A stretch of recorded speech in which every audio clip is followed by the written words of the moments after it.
Nanking Massacre. On December 13, 1937, 2 years before Hitler invaded Poland, in what many historians see as the true beginning of World War II in Asia, Japanese forces captured the Chinese capital of Nanking after weeks of fighting. What followed became one of the most brutal atrocities of the Second World War. For 6 weeks, Japanese soldiers murdered at least 100,000 Chinese civilians and disarmed soldiers. Most estimates put the toll between 200,000 and 300,000. The killing took many forms. Mass executions were carried out along the Yangtze River, where thousands were lined up, machine-gunned, and their bodies dumped into the water. Soldiers went house to house, dragging out men for execution. Chinese prisoners of war were marched to designated killing grounds, tied together, and shot. Historians agree that sexual violence was widespread during the massacre, with countless women and girls assaulted and many not surviving the attacks. John Rabe, a German businessman who stayed in Nanking, established a safety zone that sheltered about 200,000 civilians. He and other foreigners documented the atrocities in diaries and photographs, smuggling evidence out of the city. Minnie Vautrin, an American missionary, protected thousands of women at Ginling College, though soldiers still broke in repeatedly to drag women away. The Japanese military covered up the massacre initially, and when reports reached the outside world, they were dismissed as propaganda.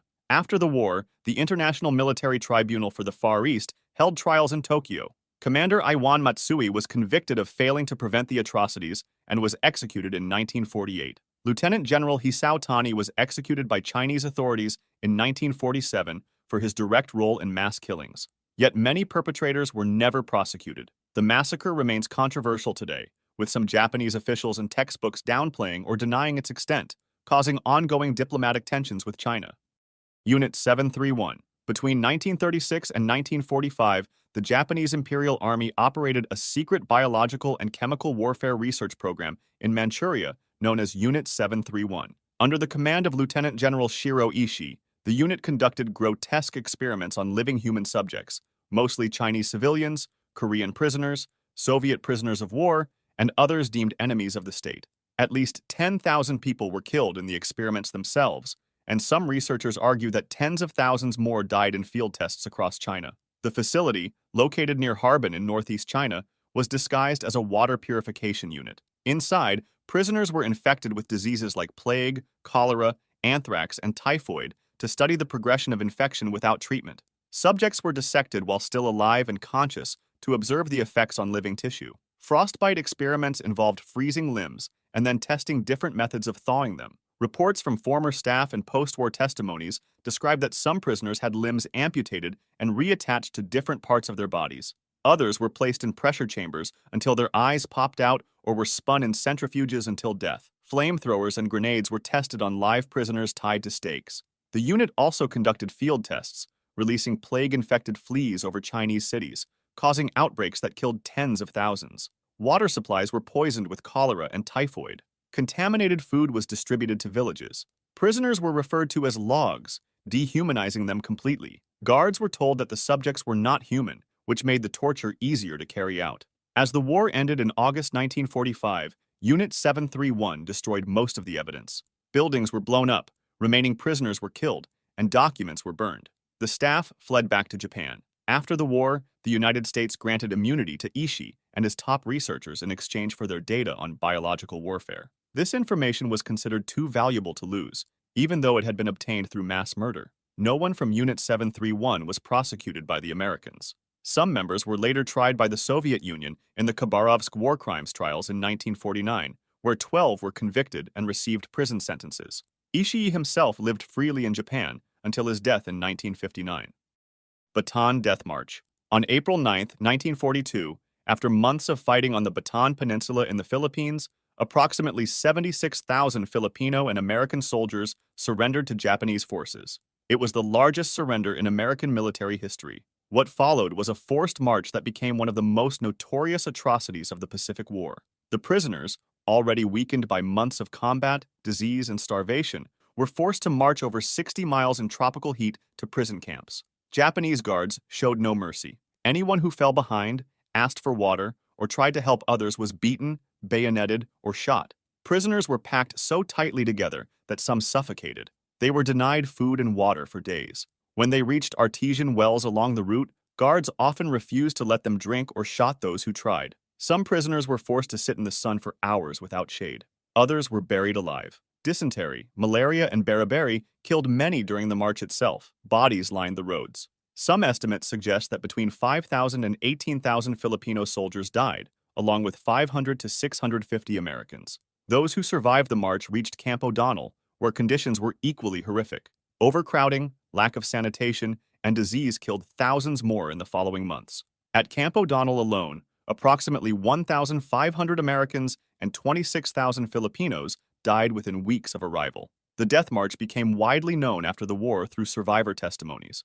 General Masaharu Hama, who commanded Japanese forces in the Philippines, was tried by an American military tribunal in Manila in 1946. He was found guilty of war crimes for failing to control his troops and prevent the atrocities. Hama was executed by firing squad on April 3, 1946.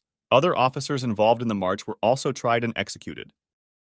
Katyn Massacre. In early 1940, thousands of Polish military officers, intellectuals, police officers, and other members of the Polish elite were held in Soviet prison camps following the Soviet invasion of Poland in September 1939. In the spring of 1940, following an order signed by Stalin and the Politburo, approximately 22,000 prisoners were secretly executed. The largest group, around 4,400 officers, were taken to the Katyn forest near Smolensk, where they were shot in the back of the head and buried in mass graves. Other executions took place at prisons in Kalinin and Kharkiv. The victims included military officers, doctors, lawyers, professors, teachers, engineers, and priests. The goal was to eliminate Poland's leadership class and make the country easier to control.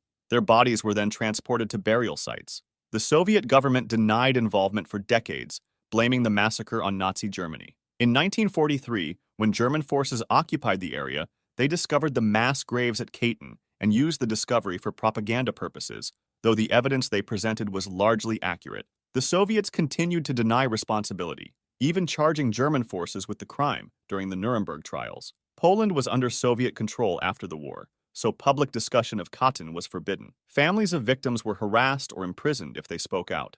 It was not until 1990, during the Glasnost period under Mikhail Gorbachev, that the Soviet Union officially admitted responsibility. Documents were released showing Stalin's signature on the execution orders. In 2010, the Russian State Duma issued a statement acknowledging Soviet responsibility and expressing regret. However, Russia has resisted labeling it as genocide and has not prosecuted anyone. Memorials exist in Poland and abroad, and families of victims continue to seek full justice and recognition. Manila Massacre. In February 1945, as American forces closed in on Manila to liberate the city from Japanese occupation, Japanese troops trapped inside began a systematic campaign of killings, brutality, and destruction that lasted nearly a month. The Manila Massacre claimed the lives of an estimated 100,000 Filipino civilians, making it one of the worst urban atrocities of World War II. Japanese forces, knowing they were defeated, turned their rage on the civilian population. Admiral Sanji Iwabuchi ordered his naval troops to defend Manila to the death rather than retreat as ordered by General Tomoyuki Yamashita. As the battle intensified, Japanese soldiers went neighborhood by neighborhood, killing entire families. At the Red Cross building, soldiers killed doctors, nurses, and patients. At the German club, they locked refugees inside and set the building on fire, burning hundreds alive. Those who tried to escape were machine-gunned. At the Bayview Hotel, Japanese troops imprisoned and repeatedly assaulted hundreds of women and girls. At Paco Church, soldiers killed priests and civilians sheltering inside, then burned the bodies. One of the most horrific incidents occurred at the Manila Cathedral, where soldiers massacred refugees, including women and children, with bayonets and grenades. The destruction was not random. Buildings were systematically blown up or burned. By the time American forces secured the city on March 3, 1945, Manila was in ruins. After the war, General Yamashita was tried by an American military commission in Manila. Although he had ordered a retreat from the city, he was held responsible for failing to control his subordinate, Admiral Iwabuchi, who died during the battle. Yamashita was convicted and executed in February 1946. The trial was controversial, with critics arguing that a commander should not be held responsible for subordinates acting against orders.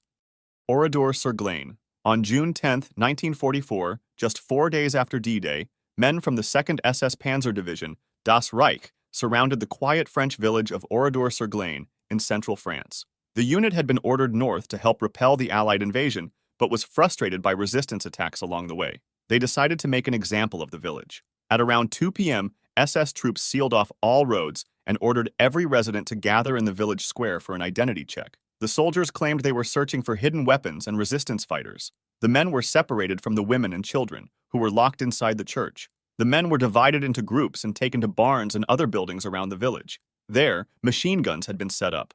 Without warning, soldiers opened fire on their legs, aiming to wound rather than kill outright. Then they piled straw and wood on the wounded men and set them on fire, burning them alive. Those who tried to escape were shot.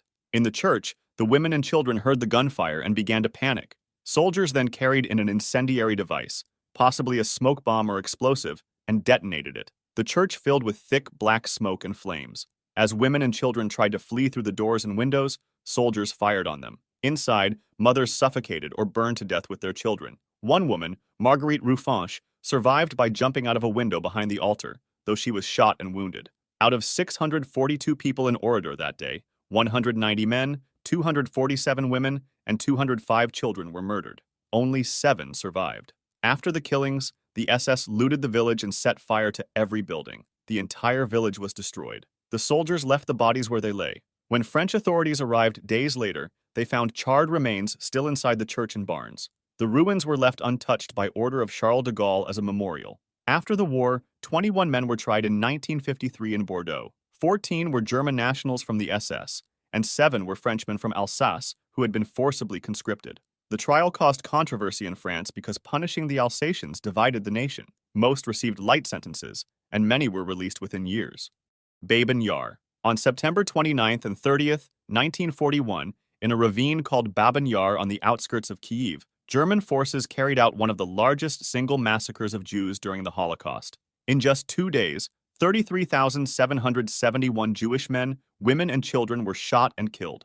The massacre was organized by SS Obergruppenführer Friedrich Jeckeln and carried out by members of Einsatzgruppe C, along with German Order Police, Ukrainian Auxiliary Police, and Wehrmacht units. Following the German occupation of Kyiv, officials posted notices ordering all Jews to assemble on September 29th, claiming they would be resettled. Tens of thousands arrived, believing they were being evacuated. Instead, they were forced to walk toward Babyn Yar. As they approached the ravine, they were ordered to hand over valuables and remove their clothing. Groups were then marched to the edge of the ravine, forced to lie face down on top of the bodies already there, and shot in the back of the head. Layer after layer of bodies filled the ravine. Witnesses described the earth moving for days afterward as victims who had been buried alive tried to claw their way out. The shootings continued in smaller numbers over the following months. Jews who had been in hiding, Roma people, Soviet prisoners of war, Ukrainian nationalists, and psychiatric patients were brought to Babyn Yar and killed. By the time the Nazis retreated in 1943, an estimated 100,000 to 150,000 people had been murdered there. Before leaving, the Germans tried to destroy the evidence. In August 1943, they forced prisoners to dig up the bodies, burn them on makeshift pyres, crush the bones, and scatter the ashes. This operation lasted weeks, and those who participated were then shot to prevent them from testifying. After the war, the Soviet Union suppressed the Jewish identity of the victims, instead referring to them only as Soviet citizens. No memorial was erected for decades, and the site was neglected. It was not until 1976 that a monument was placed at Babyn Yar, and even then, it made no mention of Jews. Only after the fall of the Soviet Union did Ukraine begin to properly commemorate the massacre. Several perpetrators were tried after the war. Paul Blobel, the officer who organized the burning of bodies, was executed in 1951. Others received prison sentences, but many escaped justice entirely. Dresden Bombing. On the night of February 13, 1945, the British Royal Air Force launched the first of several massive bombing raids on the German city of Dresden. Over 2 days, British and American bombers dropped nearly 4,000 tons of high-explosive bombs and incendiaries on the city, creating a firestorm that consumed much of the historic center. The death toll has been debated for decades, but modern estimates suggest around 25,000 people were killed. The bombing of Dresden remains one of the most controversial Allied operations of the war. Dresden, located in eastern Germany, had relatively limited heavy armaments industry, but was a major transportation and administrative hub, and by early 1945, it was filled with refugees fleeing the advancing Soviet army. By February 1945, the city's population had swelled from around 640,000 to over 1 million. On the night of February 13th, over 700 British Lancaster bombers attacked the city in 2 waves.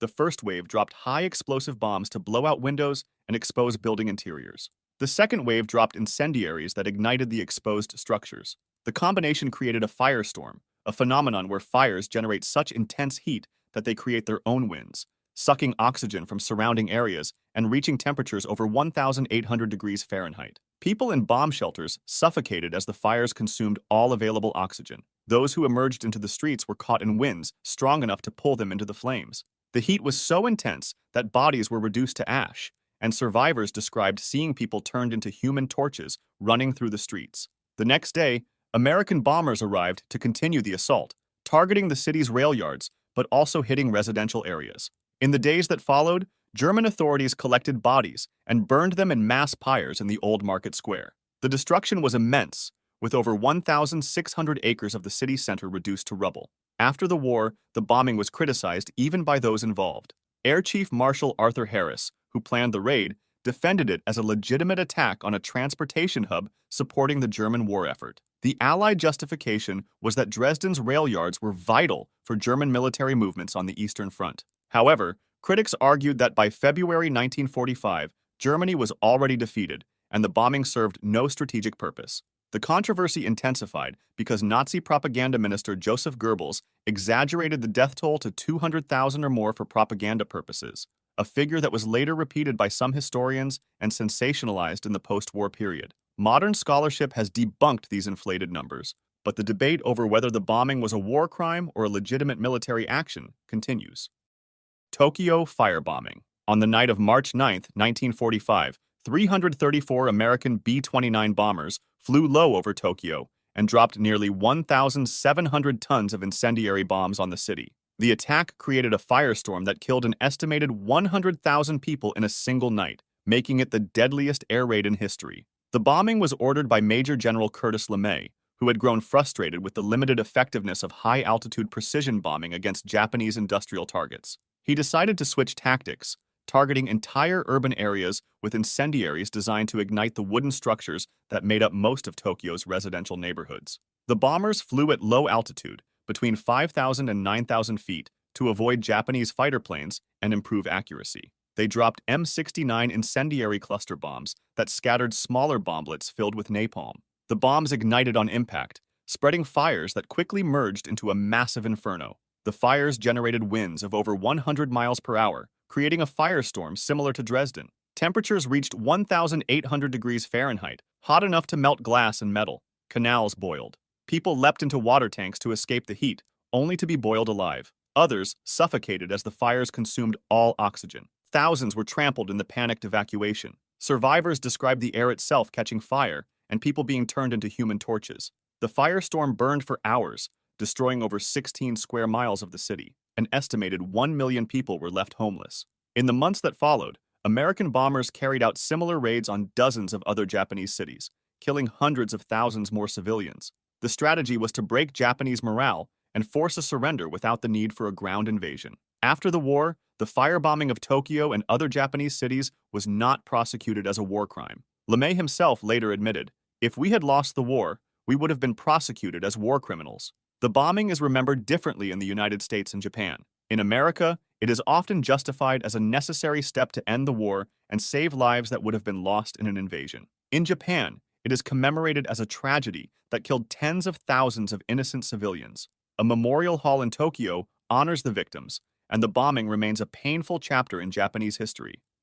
Paneriai Massacre. Just a few miles outside Vilnius, Lithuania, in a forested area called Paneriai, also known as Ponary, German forces and their Lithuanian collaborators murdered between 70,000 and 100,000 people from July 1941 to August 1944. The vast majority were Jews, making Paneriai one of the major killing sites of the Holocaust in Eastern Europe. Before the war, Paneriai was the site of partially completed fuel storage tanks, dug deep into the ground but never finished. These pits became ideal for mass executions. After Germany invaded the Soviet Union in June 1941, Einsatz commando units, supported by Lithuanian auxiliaries, began bringing Jews, Soviet prisoners of war, and Polish intellectuals to Paneriai.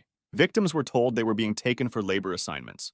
Upon arrival, they were forced to strip, hand over valuables, and stand at the edge of the pits. They were then shot, and their bodies fell into the mass graves below. The killings took place nearly every day for 3 years. Entire families were murdered together. Lithuanian collaborators often carried out the killings under German supervision. In September 1943, as Soviet forces advanced, the Nazis attempted to destroy the evidence. They forced Jewish prisoners, chained together, to dig up the bodies, burn them on pyres, and crush the bones. This group, known as the Burning Brigade, worked for months in unbearable conditions. On April 15, 1944, 11 members managed to escape through a tunnel they had dug. Their testimonies provided crucial evidence. The rest were shot before the Germans fled. After the war, Soviet authorities downplayed the Jewish identity of the victims, referring to them only as Soviet citizens. No memorial acknowledged Jews until after Lithuanian independence in 1990. Today, the site is a memorial and museum. If you'd like to see more stories like this, make sure to subscribe and feel free to drop suggestions for the next video in the comments.